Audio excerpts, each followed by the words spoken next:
Hello. 16 years ago, I was visiting Prague just after the fall of communism. On a freezing cold winter Sunday morning, I walked into the German Catholic Church. An elderly priest was celebrating Mass in front of a packed congregation. A visiting choir was singing a Mozart Mass. I reflected on the dark 40 years when that priest must have struggled to keep the faith alive in the face of the state's opposition. That full church and fantastic music moved me to tears. The hour passed like minutes. For me, it was an intense religious experience. But could it simply have been a chemical reaction in my brain, or the combination of circumstances coming together to make that experience memorable? Joining me to discuss music and religion are Mark Solomon, rabbi at the Liberal Jewish Synagogue in St John's Wood in London, who practices as a cantor. The Revd June Boyce-Tillman, Professor of Applied Music at the University of Winchester, who has a particular interest in the link between theology and music. And Sohaib Saeed, Director of Quranica, an arts organisation promoting Qur'anic recitation as an art form. Mark, how important is music to you? To me personally, music is incredibly important. I think I often feel that I live on music, mostly classical music in the Western tradition, which I listen to all the time. But Jewish music has also been part of my lifelong experience, singing in synagogue choirs, learning how to lead the chanting, which is such a dominant part of synagogue services traditionally, and practicing as a singer myself, performing various kinds of Jewish music. Would you make any distinction at all between sacred and secular music in the way it affects you? That's a very interesting question. I think it's the associations one brings to music. I think probably at bottom there isn't a great deal of difference. The emotions, the spiritual heightening I experience when listening, let's say, to Brahms' First Symphony, as I was this morning, is not all that different from what I feel when I listen to or sing Jewish sacred music. But then, of course, the dimension of words that comes in, the meaning of the words, the setting in which the music is meant to be performed, which gives it a particular spiritual meaning. June, how does that sound to you? It sounds in some ways very similar to my experience. I was trained as a musician, I read music at Oxford, and that gave me a great insight into the classical tradition. Since then, I've begun to realise that the absence of women from that tradition and from many musical traditions actually affected the way in which I saw myself as a musician. So the advent of composing, which I'm doing a great deal of, that for me is a deeply spiritual experience. I have a real sense of being connected with God. And the God as I perceive God is a Christian God, but that does not mean that I necessarily find the necessity for a Christian frame to understand that experience.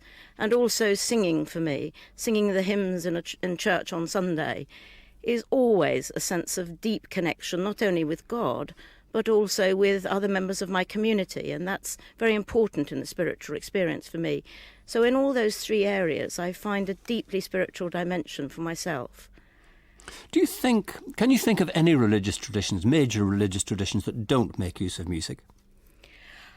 I think it's difficult because I think Islam has traditionally been portrayed as a tradition that doesn't use it. But in my experience of interfaith dialogue, music is central to most religious traditions that I've encountered, largely, I think, because of the fact that it has this amazing capacity to bring people together in a very quick, very special way that makes them feel united with one another, united with a spiritual power beyond themselves through that sense of community.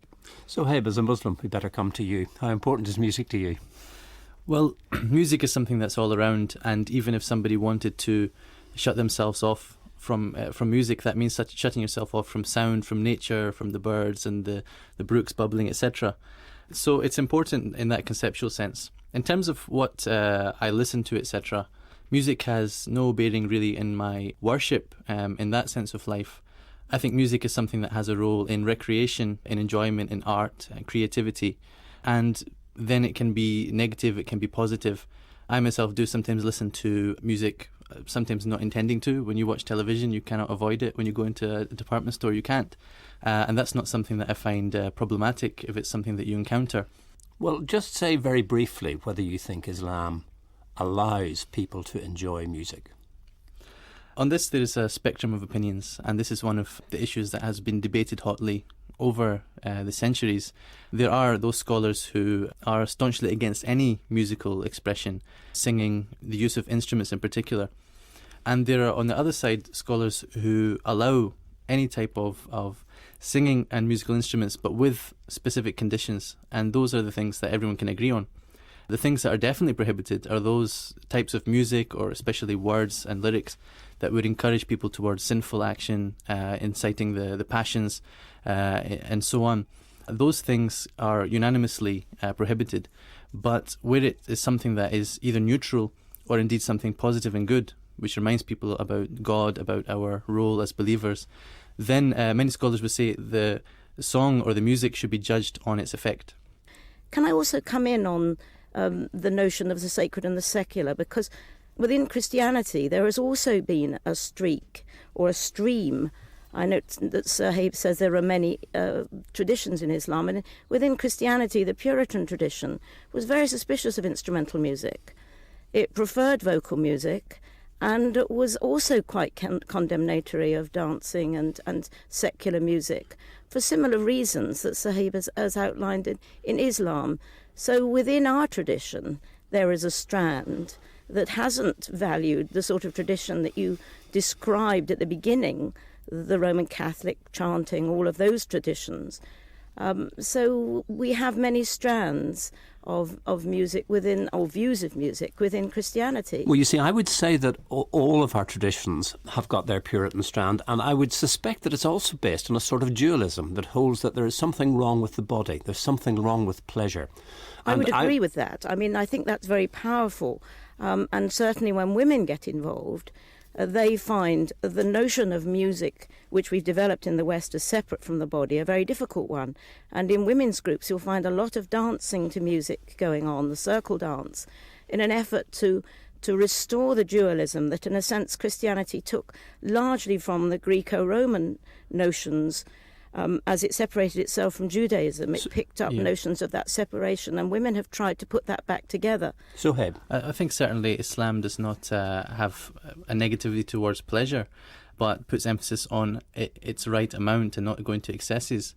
In terms of music, that's where it is separated from, I don't know if saying sacred and secular, but between worship, acts of worship, and recreation. But you see, I'm really surprised at that, because I would have expected Islam, of all our traditions, to be the one that says there is no division between sacred and secular. Life is one. Something that is right in the religious sphere has to be right in the private and public sphere. But even recreation is religious, because what it means is acts of worship are those things we do specifically to draw closer to God.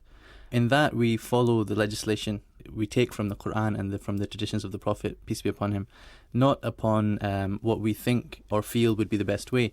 If we were to worship just because of what we will feel inside, then we're worshipping the feeling and not God.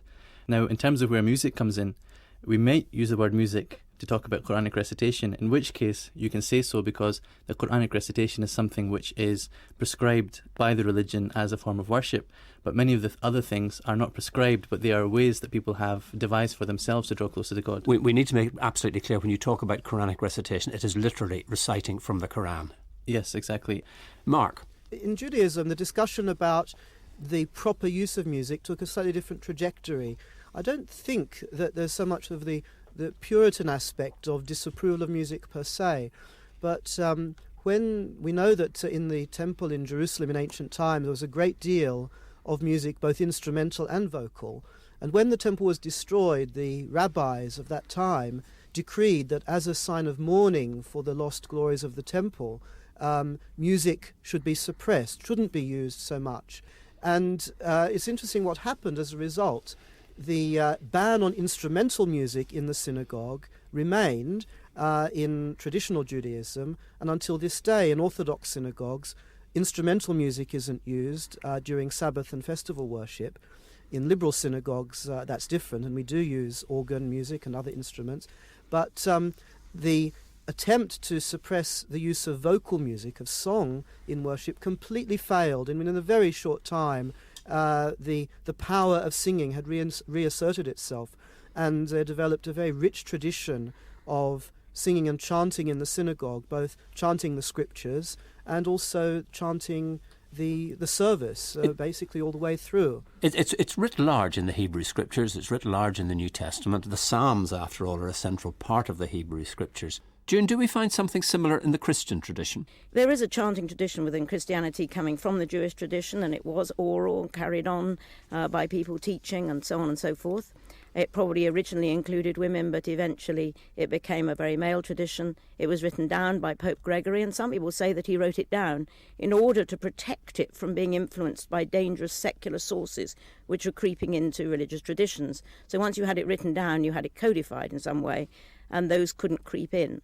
Now within Christianity we have a huge range of music. In fact, you could say that it's by the music that you can define the various denominations within Christianity. So there is still chanting to be found, very beautiful chanting to be found in both Roman Catholic and Anglican traditions. The other end of the spectrum, you have the worship song with very emotional, very repetitive services, with a great deal of emotion, drawing quite a lot on what some would call the secular traditions of rock and pop and light music. So the chanting tradition is very much alive in Christianity, but you can define the Christian denominations. I can almost hear the sound of the music and work out what the theology will be. Sohaib, certainly the Protestants used hymns as a great educational weapon. Martin Luther wrote hymns in the vernacular language that people could understand. Charles Wesley supremely put Christian doctrine into hymns, and many of us learnt those hymns at our mother's knee and could sing them today. You don't have that tradition, or do you? Not in terms of hymns, but poetry has been something that's faced less of a negativity with regards to it. Even the poetry sometimes has been sung, so there you can't make a distinction between that and music. It's singing without instruments, if you like. Well, let me remind you that you're listening to Beyond Belief, and today we're discussing music and religion. Why does music appear to be such an integral part of religious and spiritual experience? Could it be something to do with our brains? Does rhythm create a chemical reaction which can create mystical states? And with me are Sohaib Saeed, Mark Solomon and June Boyce-Tillman. I know lots of people who would testify to the calming effect of music, people for whom music has alleviated stress, one or two who can't sleep unless they're listening to music. But can music save lives? Simon Buxton was 9 years old when he was struck down by a mystery illness. He was at death's door when his parents called on the services of a retired anthropologist who was also a shaman. Simon's salvation came in the form of the rhythmic beating of a drum. He used a number of tools as part of the shaman's paraphernalia, but the drum was the primary tool that he used, and is the primary tool that is found across shamanic cultures. It's the cross-cultural tool, if you like. And did he actually play this at your bedside? He played it at my bedside 3 nights, and would play for who knows how long. He created an enormously strong and powerful sonic drive, a resonance, something you could feel easily against the surface of your skin. And that seemed to provoke a release of something that was sitting in the area of my head, in the brain. And it felt as if something had been provoked and made uncomfortable by the sound of the drum, and then, as a result of that, chose to escape, or let's say was extracted by the shaman. Even as a 9-year-old boy you felt that? Yes, on some unconscious level I was aware of something calling to me. Can you give me a very simple explanation of the role of the drum in that type of healing? The simplest way of saying it is that if you travelled around the world, you would find that shamans will tend to work with their drums, that is, strike their drums at the same tempo, which is normally 4 to 7 beats a second. They seem to have discovered that if you bang a drum for 4 to 7 beats a second, something happens. Now, actually what happens is that the brain waves, the electrical brain impulses, copy or are entrained by that simple tempo. And that puts the brain waves into what is called the theta state. And the theta state is the inspirational rhythm. It is the state that is associated with the religious experience. meditative states, visionary states, ecstatic states. Now, you're putting a sort of a theological gloss on that. Could it not just be something physical? Could you not just use a metronome and produce exactly the same results without necessarily believing in all this paraphernalia of linking up with the gods? Yeah, well, that's an interesting point. And I guess what I would say in response to that is, how would you consider the difference between going into your kitchen and spending an afternoon making a wonderful feast for you and your family, as opposed to just grabbing a tin of soup and whacking it in a saucepan? It's true they both will give you some nourishment, but the meal that is made with love and the meal that draws together many more different elements than something coming out of a can has quite a different effect. So what we're talking about is a kind of X factor, which is to do with relationship. And in shamanism, which is animistic, it's understood that the drum is alive. The drum has a spirit. So part of the work is the joy of interacting with the living spirit of the drum. And that in itself is enormously rewarding. That was Simon Buxton. Sohaib, what did you make of that story? I'm not sure what to make, because I don't claim, and no Muslim should claim, to be able to understand or explain everybody's inner experiences and spiritual experiences. We do acknowledge that there is much in this universe that we do not understand, including, of course, to an extent what God has told us about. In the Quran, it's mentioned that there are worlds of being that are beyond what we can perceive with our materialistic minds. Mark, what about you? Are you aware of the rhythm when you're counting? What the story we heard called to mind for me is the account in the Bible about King Saul, who was possessed by an evil spirit, which I think most people take to mean he was severely depressed or some other sort of mental illness. And it was only David's playing on the harp that would calm him and enabled him to function normally. So I think the healing power of music is something that is very strongly attested in our spiritual tradition. And later on there was a prophet, Elisha, who we know called for musicians to play in order that the spirit of prophecy could come and take him over and he would be able to utter prophecy. So music, the link between music and spiritual inspiration and between music and healing is a very strong one. But I think where rhythm comes in, for me especially, is in the much more modern Hasidic tradition in Judaism that began in the 18th century, where large groups of pious people would gather together with their religious leader, the holy man at their centre, and sing spiritual melodies called nigunim. Some of these are of a very slow and meditative variety, but others are very fast and rely a lot on the rhythm of clapping, of drumming of feet, the rhythm of dancing as well. I've seen it for myself. I've actually seen it in Meir Sharim in Jerusalem among Hasidic communities. And you know what it reminds me of? It reminds me more than anything else of a charismatic Christian meeting. Yes, I think it probably is a bit like that, but it has tremendous power, that vast throng, the unified sound of voices raised, but also the rhythmic clapping or stamping of feet or banging of tables, as we used to do a lot of in one of the places where I studied, creates not only a communal feeling, but also, I think, a sort of spiritual catharsis. And whether that's purely physical or not, I don't think there's a division between the physical and the spiritual. June? I've written a great deal on music and healing, and I think there is a profound link between music and healing and spirituality in most traditions, and it's only in the West that we've tended to hive music therapy off into a non-spiritual domain. But everywhere else, they're deeply connected. The drum, I would resist the notion that the drum played at a certain beat will have the same effect wherever you do it. Rouget, in his book on trance, talks about cultural elements. In a sense, the story that we heard, presumably somebody had invited that particular person, and there was a sense that they believed that something might be done. Now, my experience of using a drum in various contexts is that some people react very well to it, and some people absolutely hate it, whatever you do with it. Christianity has had an interesting relationship with the drum, because it is very much associated with the body and dancing traditions, and it does speak very low in the body. And we get back to the notion of the body and the problematic area of the body. I often say that St. Paul had a problem with his body, and Christianity's had a problem with bodies ever since. And there is a tradition of very repetitive song. Those of us who remember the Billy Graham campaigns will know songs like Blessed Assurance, Jesus is Mine, Oh, what a foretaste of glory divine. That has the same repetitive 2 bars. And if you do that, then people will get excited. Interestingly, with regards to the drum, that's one of the only things that's been allowed by those scholars that are negative towards music.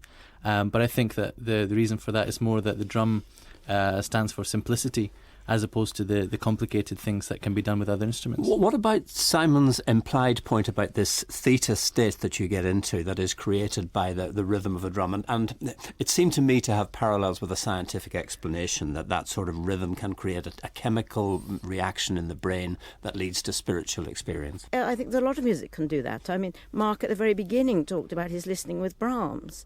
That notion that music can take you from ordinary, everyday time in which you would shop in Sainsbury's, in a sense, to another space-time dimension, which is very different, where space and time operate differently, where the boundaries that you experience in ordinary, everyday life drop away and you feel at one with the universe, at one with all created beings, is one that you can get as much from the Brahms symphony, if that's what you believe in or that's what you trust, as you can from the drum. Hans Kung writes about how the Mozart clarinet concerto gave him an experience of immense bliss as a theological student. But you don't need religion for that. You don't need a theological explanation. It could happen to an entirely secular person.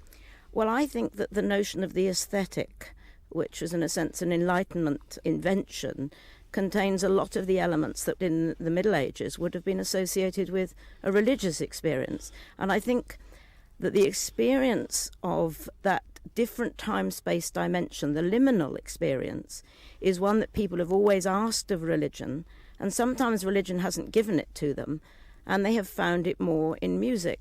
Now, that experience, you can then put a religious explanation on it. You can say it's an experience of God, of heaven, of paradise, of nirvana, or however you define that other place. But the experience may well be the same, and the explanation that you put on it, the religious explanation, may well be different. It's also very interesting that in all 3 of your traditions, it's the mystical element. It's the Hasidic Jews, it's the charismatic Christians, it's the Sufi mystics in Islam, who work themselves into this state of almost trance-like expectation, and all of them use music. Well, I think that the use of music is not necessarily inherent to what it is to be Sufi. Many Sufis would have the same opinion with regards to the prohibition of music, because the basis is what you look for in the texts. But where there are those Sufi orders that use music and use it to enter a heightened state of awareness, this is where I'm saying that sometimes you can have the idea of being an experience junkie as opposed to being someone who is trying to worship. However, interestingly, if you ask, and I asked recently some whirling dervishes who visited Edinburgh whether what they are doing, they consider it worship, and they said absolutely no, we do not consider it worship. However, where the line is difficult, because when you watch them in the midst of their, what they call the performance, you can see that they are using it for the remembrance of God, and there it becomes something which overlaps with worship. Are you comfortable with that? I'm not comfortable with that personally, because I think that it sort of goes beyond the level of being entertainment, which I think is acceptable. It goes beyond the level of being recreation, which I think is acceptable, and enters the domain of what, when we talk about the word dhikr means remembrance of God. This is one of the main things that we have to do in life. But it was said, it's known that the highest form of dhikr in this life is to recite the Qur'an. So we come back to that point again. We have the legislated means, but people have sometimes sought other means, and that is where controversy comes in. Mark? Yes, it's interesting. My experience of the dhikr, and it's only with one particular Sufi order, is very interesting because what we would consider music is used as part of the introductory process of getting into the spirit of the dhikr. Within the dhikr itself, words are used, the names of God in Arabic are used in a rhythmic way, which again, as Sohaib was saying before about the recitation of the Quran, is somewhere on that indistinct borderline between speech and music. It's rhythmic, but it's not a song, a melody, but something almost that goes a bit like the drum beat, possibly in some ways, in the deep effect it has within the body as well as in the spiritual consciousness. June? The suspicion of feeling bothers me. It's all part of the body. In the Christian tradition, God made us as whole beings. He made us as embodied beings. Our souls are intimately bound up with all parts of our flesh and our emotions, and we can't deny parts of ourselves which are God-given. And the notion that feeling should somehow not be part of the religious experience, is to deny in Christianity the basis of incarnation. Incarnational theology says that God became human and that our souls and our bodies are inextricably bound together.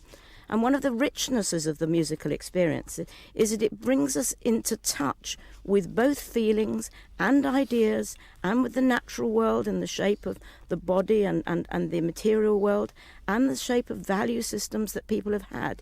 It's very rich in all of those areas.